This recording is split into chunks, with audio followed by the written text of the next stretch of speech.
सभी को नमस्कार। फर्स्ट ईयर एएचडीपी में आज सेकंड सेमेस्टर में फिजियोलॉजी में हम आज प्लेसेंटा जो है वो डिस्कस करेंगे। प्लेसेंटा जेर अपरा।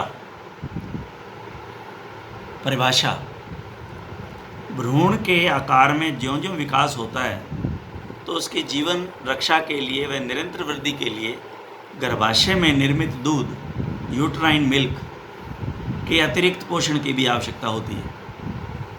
भ्रूण क्या है ये आपको पता ही है कि जब ओवा फर्टिलाइज हो जाता है तो ये भ्रूण की अवस्था में आ जाता है और इसका इम्प्लांट एकदम नहीं होता। यूट्रस के साथ इम्प्लांट का मतलब जुड़ाव नहीं होता। तो तब तक क्या करता है यूट्रस, यूट्राइन मिल्क देता है उसको, ताकि वो जो 2 या 4 दिन 5 दिन जो लगते हैं उसको जुड़ाव के लिए, उतने दिन उसका भरण पोषण उस मिल्क से होता रहे। क्या व्यवस्था नेचर ने जो है बड़ी सुंदर व्यवस्था की है। और अगर ये यूट्राइन मिल्क नहीं मिलता उसको तो वो एम्ब्रियो जो है वो डेथ हो जाता है, डेथ हो जाती है उसकी। मिल्क के अतिरिक्त पोषण की भी आवश्यकता होती है और यह पोषक तत्व मादा के गर्भाशय की आंतरिक परत एंडोमेट्रियम से ही मिल पाते हैं। अतः इसकी पूर्ति के लिए भ्रूण व आंतरिक परत के बीच में संबंध बनाने हेतु संयोजी ऊतकों का कनेक्टिव टिश्यू द्वारा एक आकृति झिल्ली मेम्ब्रेन बनती है। इसे ही अपरा या प्लेसेंटा कहते हैं। यानी कि कुल मिला के माँ का संबंध बच्चे से बनाने के लिए जो झिल्ली बनती है वो जो है अपरा कहलाती है, प्लेसेंटा कहलाती है। सीधे से शब्दों में प्लेसेंटा का निम्न काम होता है: मादा से भ्रूण को पोषक तत्व उपलब्ध कराना, O2 है carbon dioxide, oxygen carbon dioxide आदान प्रदान करना, जो भी एक्सक्रीशन के लाइक जो अंदर मटेरियल है, पदार्थ है, उनको मादा के खून में वापस पहुंचाना ताकि मादा उन्हें अपने उत्सर्जित पदार्थ अंगों के द्वारा या पदार्थों के साथ शरीर से उसको बाहर निकाल दे। अपरा का निर्माण निम्न प्रकार होता है। अपरा का निर्माण: गर्भाशय में पनप रहे भ्रूण एस्ट्रोजन व प्रोजेस्टेरोन हार्मोन के इन्फ्लुएंस में अंडर यानी कि सानिध्य में गर्भाशय ग्रंथियों द्वारा उत्पन्न गर्भाशय दूध यानी कि यूट्राइन मिल्क द्वारा डिफ्यूजन की प्रक्रिया से पोषक तत्व मिलते रहते हैं। ये जो है पहले एम्ब्रियो करीब 8 दिन बाद, मैंने अभी 5-7 दिन बताए थे आपको, 8 दिन बाद जोना प्लास्यूडा से भ्रूण की 3 परतों का निर्माण होता है। जोना प्लास्यूडा से भ्रूण की 3 परतों का निर्माण होता है। 3 परतें बनती हैं, हमें जिससे ये शरीर बनता है, आप सभी जानते हो, पढ़ा है आपने। तो इसमें 3 परतें हैं। पहला है एक्टोडर्म, इससे जो है वो चमड़ी व अन्य अंग चमड़ी के द्वारा, जो चमड़ी के द्वारा होते हैं ना, आपने एंगोमेंट्री जो है वो सिस्टम पढ़ा है एनाटॉमी में, अगर पढ़ लिया तो सींग है, खुर हैं, ये सारे जो है उसके अंदर ही आते हैं। तो ये स्किन के पार्ट ही हैं, तो ये जो है एक्टोडर्म से बनते हैं। इसके बाद में आती है मीजोडर्म, इसमें मांसपेशियों का निर्माण होता है। और इसके बाद में आती है एंडोडर्म, अंदर की परत। इसमें 13वें व 45वें दिन के मध्य पाचन तंत्र, फेफड़े, यकृत व अग्नाशय व हृदय का निर्माण होता है। तो ये भी ध्यान रखने वाली बात है, अंडरलाइन करना। 13वें से 45वें दिन, 21 से 22 दिन बाद हृदय में धड़कन यानी कि बीट शुरू हो जाती है। इसके बाद इसी परत से, कौन सी से, एंडोडर्म से ही तंत्रिका तंत्र, कंकाल तंत्र, उत्सर्जन तंत्र, प्रजनन तंत्र बनना शुरू हो जाते हैं। ये सब आपने पढ़ लिए हुए हैं।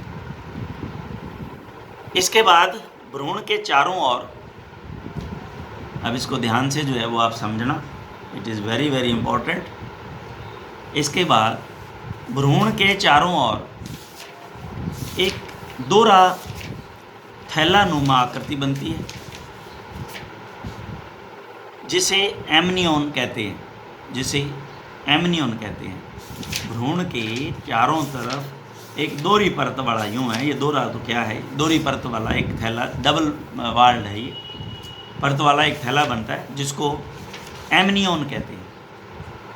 जिसको एमनियन कहते हैं, या इसे पानी का थैला भी कहते हैं, जिसके अंदर बच्चा रहता है। इस दोहरी परत एमनियन व भ्रूण के बीच में एकदम साफ पानी जैसा तरल पदार्थ होता है, जिसमें भ्रूण तैरता रहता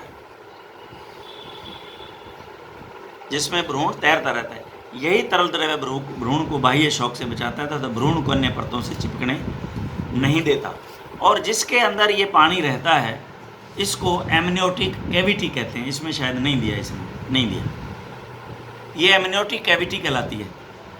इधर जब आप 219 पेज पे आप देखोगे तो ये आपके सामने देखो, बच्चे के बाहरी एक जो है एमनियन बना, एमनियन के अंदर जो है फ्लूइड है, और ये एमनियोटिक कैविटी है, उसके अंदर ये फ्लूइड भरा रहता है। यहाँ इसमें शायद एमनियोटिक कैविटी नहीं लिखा, कोई बात नहीं, इसको एमनियोटिक कैविटी कहते हैं। यहाँ डायग्राम में दिया हुआ है, आप देख लें। पाचन तंत्र के पीछे का भाग जो हाइंड गट है, ये देखिए इसमें दे रखा है, पाचन तंत्र के पीछे का भाग, यानी कि एक आगे का भाग है मुंह की तरफ, एक पीछे का भाग है। हाइंड गट से दोहरी परत का दूसरा थैला बनता है, जिसे एलेंटोइज कहते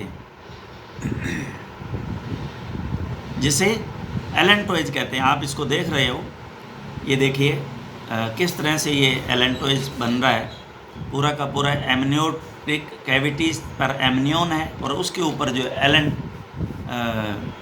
एलेंटोइज, ये भी डबल वाल्ड है, और इसके अंदर भी थैला आकार, एलेंटो कहते हैं। यह थैला आकार में बड़ा होकर भ्रूण बाह्य प्लेसेंटा की बाह्य परत की कोरियन व एमनियन के बीच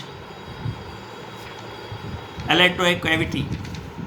अभी आप देखो जरा, पहले वाली थी एमनियोटिक, तो एमनियोटिक कैविटी यानी कि जो अंदर वाले थैले की परत है उसको एमनियन कहा, और बड़ा होकर भ्रूण बाह्य प्लेसेंटा की बाह्य परत की कोरियन। अब आप इसमें दे नहीं रखी है, जो एलेंटोइज है इसकी बाहरी परत जो है वो कोरियन है,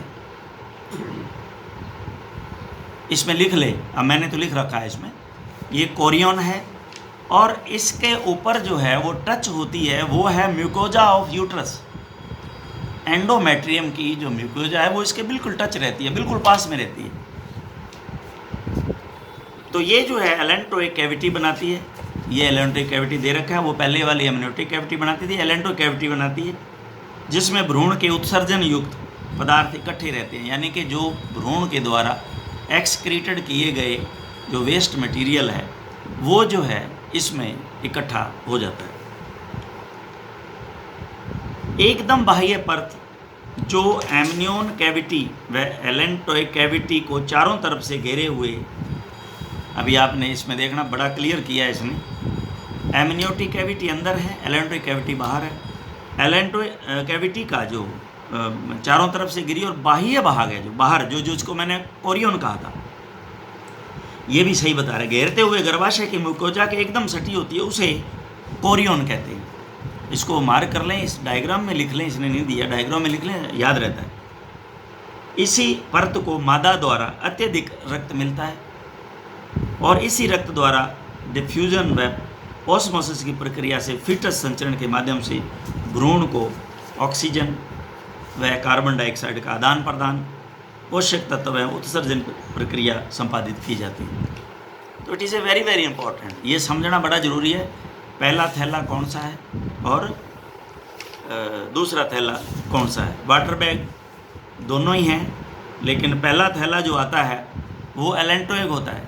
पहले बाहरी जो है, क्योंकि कहते हैं ना जो मटांडी आ गई, तो वो मटांडी क्या है, उसमें कलर्ड होगा वो फ्लूइड, उसमें एक्सक्रीशन जो है ना बच्चे का वो होता है वेस्ट प्रोडक्ट। तो ये पहला थैला बाद में पहले आता है, फिर वो दूसरा थैला आता है। कहते हैं ना पहली, कहते हैं मटांडी आ गई, तो वो एक पहला थैला कहलाता है। तो ये भी ध्यान रखें। तो इसमें कोरियन व एलेंटोइज आपस में फ्यूज्ड होकर, देखिए ध्यान दें, कोरियन व एलेंटोइज, कोरियन बाहरी परत है और एलेंटोइज उसके साथ की है, बिल्कुल ही टच हैं दोनों, आपस में फ्यूज्ड होकर फीटल प्लेसेंटा बनाते हैं। तथा एलेंटो कैविटी का तरल पदार्थ प्रथम वाटर बैग कहलाता है, ये बिल्कुल सही है। एवं एमनियोटिक कैविटी का तरल पदार्थ द्वितीय वाटर बैग जिसमें बच्चा होता है कहलाता है। इसको समझना जो है बड़ा ही ज़रूरी है। ये जो कोरियन है ये बड़ा कंफ्यूज करता है, इसको ध्यान से समझें। ये जो कोरियन है ये इसके बाहरी एक्सटर्नल जो है जो म्यूकोजा ऑफ एंडोमेट्रियम, मदर की एंडोमेट्रियम से सट के रहती है, वो है ये।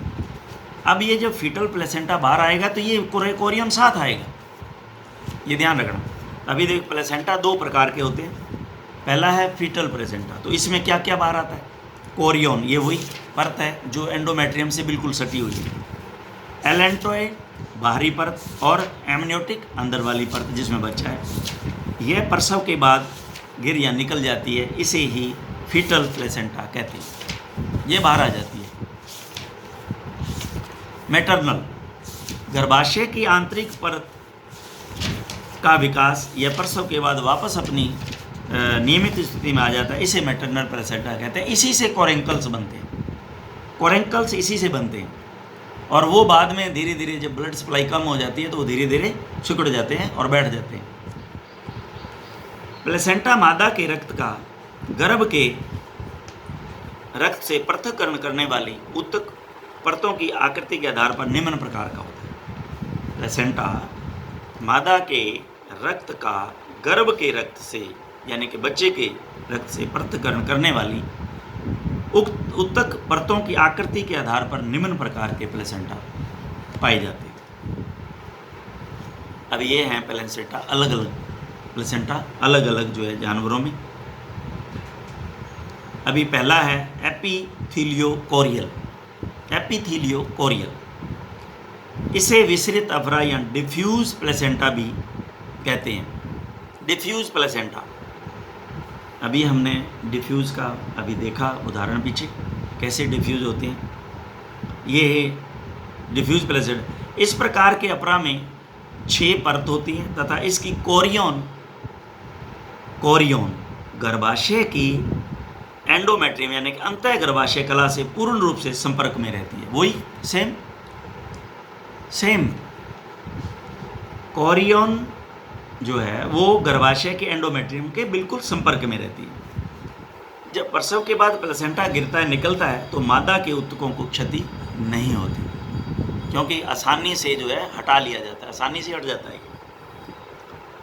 उदाहरण है घोड़ी और सूरी, इसमें इस तरह का प्लेसेंटा डिफ्यूज प्लेसेंटा पाया जाता है। ये ऊपर डायग्राम भी इन्होंने बहुत अच्छा दे रखा है। उसके बाद में आता है सिंडेस्मोकोरियल। इस तरह के अपरान्यास को कोटिलिडनरी प्लेसेंटा भी कहते हैं। इसमें एलेंटोकोरियन के, अब आप देखिए एलेंटोकोरियन, अब पीछे अगर आपने समझा इसको तो समझ में आ जाए। एलेंटो यानी कि बाहर वाली दीवार, उसके साथ चिपकी हुई कोरियन। एलेंटोकोरियन के कोटिलिडन, ध्यान देना, मादा के गर्भाशय की एंडोमेट्रियम में जो कोरंकल्स बनते हैं, कोरंकल्स के उभार यानी विलाई एक दूसरे में फंसे रहते हैं। ये ध्यान से देखने सुनने वाली बात है। और ये यहाँ डायग्राम दे रखा है बड़ा सुंदर। ये देखिए फीटल प्लेसेंटा और मैटरनल प्लेसेंटा अलग अलग। ये मैटरनल जब वाल को देखोगे आप, ये मैटरनल वाल में देखो कोरंकल्स बना हुआ है। इसमें डायग्राम में 220 पे देखोगे 220 पे, ये कोरंकल्स मदर की एंडोमेट्रियम से उभरा। इसमें से ये देखिए आप जो ये विलाई हैं ये निकली हैं, और एलेंटोकोरियन जो है वो इसके अंदर जो है वो इस तरह से उंगलियों की भांति जो है वो फंस गया हुआ है। तो यहाँ से ये जो है ये ऊपर जो है वो कोटिलिडन आप देख रहे हैं। कोटिलिडन, जो कोटिलिडन है वो एलेंटोकोरियन से बनता है, और जो कोरंकल्स और विलाई हैं ये एंडोमेट्रियम से यानी कि मदर की जो दीवार है यूट्रस की, उससे एंडोमेट्रियम से बनते हैं। यह गाय, भैंस, भेड़ और बकरी में पाया जाता है। गाय में इनकी संख्या 80 से 120 तक होती है। इसके बाद में आता है एंडोथीलियोकोरियल। ये था एपिथीलियोकोरियल, अब आ गया एंडोथीलियोकोरियल। सिंडेस्मोकोरियल, सिंडेस्मोकोरियल ज़्यादा पूछा जाता है कोटिलिडनरी, यही ज़्यादातर फील्ड में आपको मिलेगा देखने को। इसके बाद में आता है एंडोथीलियोकोरियल। इस प्रकार के अपरा को जोनेरी अपरा भी कहते हैं, जोनेरी। ये ज़्यादातर डॉग और कैट में जोनेरी होता है। इस प्रकार के प्लेसेंटा में कोरियन गर्भाशय की आंतरिक कला एंडोमेट्रियम में अंदर तक घुस जाता है, कोरियन। इसमें गर्भाशय की कैपिलरीज के चारों ओर संयोजी उत्तक कनेक्टिव टिश्यू का क्षरण होने के कारण मादा एवं बच्चे फिटस की कोशिकाओं में स्पर्श की स्थिति में आ जाते हैं। इस प्रकार का प्लेसेंटा मांसभक्षी यानी कि कार्निवोर जैसे कुतिया व बिल्ली में पाया जाता है। हिमोकोरियल, हिमोकोरियल, हिमोकोरियल इस प्रकार के प्लेसेंटा में गर्भाशय उपकला यानी कि यूट्राइन एपिथेलियम, संयोजी उत्तक कनेक्टिव टिश्यू एवं रक्त वाहिनियों की अंतकला एंडोथीलियम ऑफ ब्लड वेसल के क्षरण के कारण कोरियन के सूक्ष्म अंकुर, कोरियन के माइक्रोविलाई मादा की एंडोमेट्रियम के संपर्क में रहते हैं। इसमें उदाहरण है जो है वो ह्यूमन बीइंग यानी कि औरत और रोडेंट, रोडेंट चूहे, चूहिया और औरत में इस तरह का हिमोकोरियल जो है वो पाया जाता है।